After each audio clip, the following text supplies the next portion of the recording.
దేవుని నామంలో అందరికి వందనాలు. ఈరోజు దేవుని వాక్య సందేశం. చెవులను కలుగజేసిన వాడు వినకుండున, కంటిని నిర్మించిన వాడు కానకుండున. కీర్తనల గ్రంథం 94 కీర్తన 9వ వచనం. మన శరీరంలోని ప్రతి అవయవము కలుగజేసిన వాడు దేవుడే. మనం నిర్మించబడిన రీతి చూస్తే మనకి ఎంతో ఆశ్చర్యం అనేది కలుగుతుంది. అలాంటి దేవుడు మన మొరను ఆలకించడంటారా? ఖచ్చితంగా ఆలకిస్తారు. మన ప్రతి బాధ ఆయనకి తెలుసు.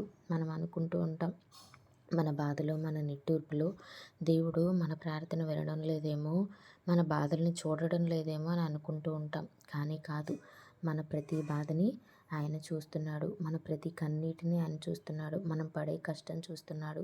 మనం ఎదుర్కొనే అపనిందలు, అవమానాలను ఆయన వింటూనే ఉన్నాడు. ఆయన ఖచ్చితంగా మనకి సహాయం చేసే దేవుడు. ఎందుకంటే యోసేపు జీవితం చూస్తే, యోసేపు బానిసగా అమ్మబడ్డ దేవుడికి తెలియదా? తెలుసు కదా.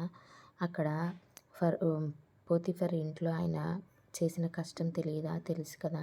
కానీ అవన్నీ చూసిన దేవుడు యోసేపుని ఆ దేశానికే ప్రధానిగా చేశాడు కదా. అట్లాగే మన జీవితంలో కూడా మనం చేయని తప్పుకు శిక్ష అనుభవించినా, లేదా మనం ఎంత కష్టపడినా ప్రతిఫలం దక్కడం లేదని బాధపడుతున్నా, ప్రతి విషయాన్ని దేవుడు చూస్తున్నాడు. ఆయన తగిన సమయంలో ఖచ్చితంగా మనల్ని హెచ్చిస్తాడు. ఎందుకంటే ఆయన నమ్మిన వారిని ఎన్నడూ ఆయన సిగ్గుపడనీయని, అవమానపడనీయని దేవుడు.